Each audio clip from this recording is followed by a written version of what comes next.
सिंध हुकूमत ने लॉकडाउन में मजीद एक माह की तौसी कर दी। लॉकडाउन में 15 अगस्त तक की तौसी की गई है। महकमा दाखिला सिंध ने नया हुक्मनामा जारी कर दिया। तालीमी इदारे, पार्क्स, अवामी मकामात, शादी और सिनेमा हॉल्स को मजीद एक माह तक बंद रखा जाएगा। ईद उल अजहा पर तयशुदा SOPs पर अमल दरामद यकीनी बनाया जाएगा। सुबह 6 से शाम 7 बजे तक कारोबार की इजाज़त। हफ्ता और इतवार को ग्रोसरी और फार्मेसी के अलावा तमाम कारोबार पर पाबंदी। बैनुल सूबाई ट्रांसपोर्ट भी मजीद एक माह के लिए बंद। विफाक के नुमाइंदों की यकीन दहानियों के बावजूद कराची में गैर एलानिया लोड शेडिंग जारी। शहर के मुख्तलिफ इलाकों में बिजली की घंटों बंदिश, हब्स और शदीद गर्मी में शहरी खार। उधर CEO के इलेक्ट्रिक ने लोड शेडिंग के का अनोखा फार्मूला बता दिया। कहते हैं कराची वाले लोड शेडिंग के खात्मे के लिए गर्मी खत्म होने की दुआ करें। मोनस अलवी का शहर में 7 से 8 घंटे की लोड शेडिंग का भी एतराफ। कराची में लोड शेडिंग का असाब। जमात इस्लामी का डेडलाइन खत्म होने पर आज फिर एहतजाज का ऐलान। हाफिज नईम का कहना है वादे पूरे ना होने पर गवर्नर असद उमर और कराची से PTI नुमाइंदे इस्तीफे दें। वफाकी हुकूमत फ्रॉड में के इलेक्ट्रिक से मिली हुई है। उधर नासिर शाह का कहना है ओवर बिलिंग की शिकायत भी बढ़ती जा रही है। अवैस कादिर ने कहा वफाकी हुकूमत के इलेक्ट्रिक के सामने बेबस है।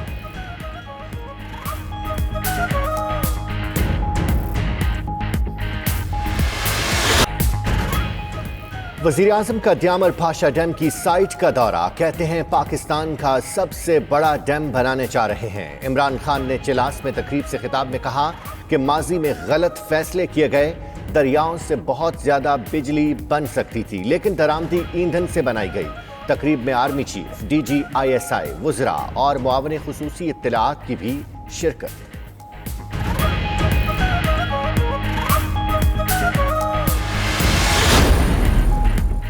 बिलावल भुट्टो और फजलुर रहमान के दरमियान टेलीफोनिक राबिता।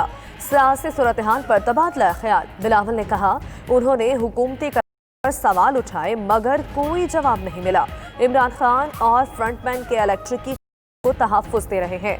BRT और अलीमा खान के पर सवालों का भी जवाब नहीं मिला। फजलुर रहमान ने कहा हुकूमत हर महाज पर नाकाम हो चुकी।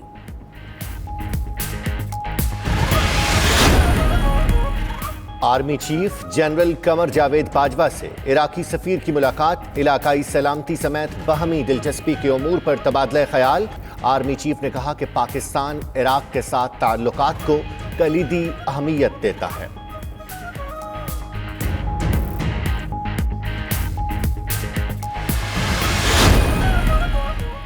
कराची में आटे की फी किलोग्राम कीमत में 6 रुपए का इजाफा। 2.5 नंबर आटे की 10 किलोग्राम की बोरी 545 रुपए की हो गई। चक्की के आटे की 10 किलो की बोरी 620 रुपए की हो गई।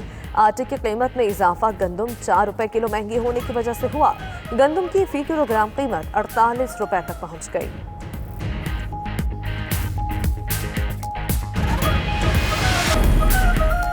केबल ऑपरेटर्स एसोसिएशन ने खत्म कर दिया। कराची में शाम में केबल सर्विसेज बंद नहीं की गई। चेयरमैन खालिद आराई कहते हैं कि के इलेक्ट्रिक से मुज़ाकरात हुए। कमिश्नर इफ्तिखार शेलवानी ने कमेटी बना दी। मसाइल या इख्तिलाफात मुशावरत से हल किए जाएंगे। उम्मीद है कि आइंदा केबल नहीं काटी जाएगी।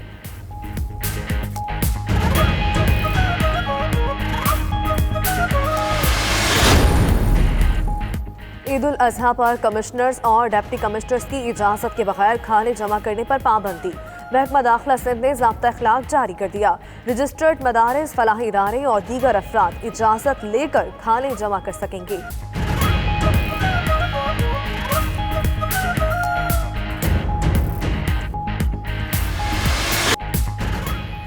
लाहौर समेत पंजाब के मुख्तलिफ इलाकों में मानसून बारिशें जल थल एक हो गया। फैसलाबाद, सरगोधा, चिन्योट में भी बादल खूब बरसे। कोटली, मानसेरा, बदीन में भी बारिश से मौसम खुशगवार हो गया। कोलो में नशेबी इलाके गए। उधर कराची और हैदराबाद में कल से तेज हवाओं के साथ बारिश का इम्कान।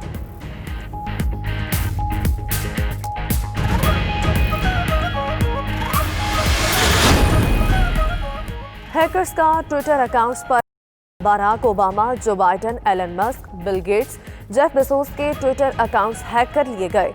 एप्पल और उबर समेत कई इदारों के ट्विटर अकाउंट्स भी हैकर से ना बच सके। हैक अकाउंट से ट्विटर सार्फिन से करेंसी बिटकॉइन मांगने के पैगामात।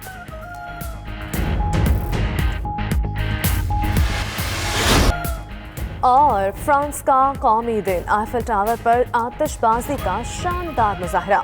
आसमान रंगों नूर से नहा गया। रंग बिरंगी रोशनियों ने देखने वालों पर सहर तारी कर दिया।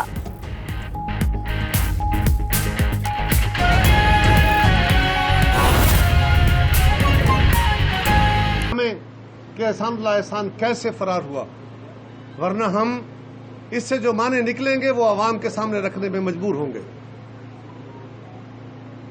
इसी तरह आज पाकिस्तान में जो हालात हैं, इमरान खान साहब ने और उनकी हुकूमत ने पाकिस्तान को जिस नहज पे पहुंचा दिया है, आज रोज नए बहरान हैं। कभी अद्वियात का बहरान है, कभी चीनी का बहरान है, कभी आटे का बहरान है, कभी तेल का बहरान है, कभी कर्जों का बहरान है, कभी बिजली का बहरान है। वो मसाइल जो पाकिस्तान से खत्म हो गए थे, वो मसाइल फिर उठ रहे हैं। और उसके ऊपर वजीर आजम साहब हमेशा यही कहते हैं कि ये माफियाज रोल अदा कर रहे हैं। माफियाज नहीं हुजूर वाला, आपके अपने लोग, आपके दाएं बाएं खड़े आगे पीछे आपकी जमात के अंदर मौजूद लोग, वो हैं माफियाज के सरबराह। चीनी के ऊपर बड़ा शोर होता था, मियां नवाज शरीफ फैमिली और आसिफ जरदारी साहब को बड़ा इल्जाम दिए जाते थे कि चीनी उनका कारोबार है। आपके कमीशन ने बताया है कि आसिफ जरदारी साहब पे जिस ग्रुप के साथ शेयर होल्डर होने का इल्जाम है, उनका तो टोटल 1.5% प्रोडक्शन में हिस्सा है। मियां नवाज शरीफ फैमिली का 4.5% हिस्सा है। ये दोनों खानदान क्लब भी कर दे तो 6% हिस्सा है। खान साहब, आपके तो एक साथी का हिस्सा प्रोडक्शन का 20% है, दूसरे का 16% है, किसी का 10% है, किसी का 6% है। कोई 80% हिस्से तो शुगर के आपके अपने घर में हैं, ये आपकी अपनी पार्टी में है। इसीलिए नोटिस लेने के बावजूद, अदालतों के नोटिस लेने के बावजूद भी आज भी चीनी सस्ती नहीं हुई। अद्वियात के स्कैंडल में आपके अपने लोग शामिल हैं, आपने हटाए थे। आज नैब उसको इतने महीनों बाद, इतने सालों, साल 1.5 साल बाद नैब को याद आ रहा है। ये आपका अपना सारा कुछ कमाल था। अद्वियात सस्ती नहीं हुई, सब मौजूद है, किसी के खिलाफ कोई कार्रवाई नहीं हुई। आटे का बहरान था और आज एक फिर बहरान पैदा हो रहा है।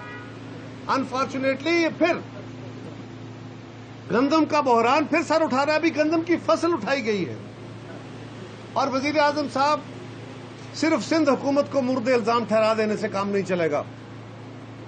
आपको अपनी पोजीशन वाज़ेह करनी होगी। गंदम स्मगल हो रही है, केपीके से स्मगल हो रही है, आपको उस स्मगलिंग को रोकना होगा। वफाकी इदारे आपके पास, वहां की हुकूमत आपके पास, बलोचिस्तान में आपके इत्तेहादी।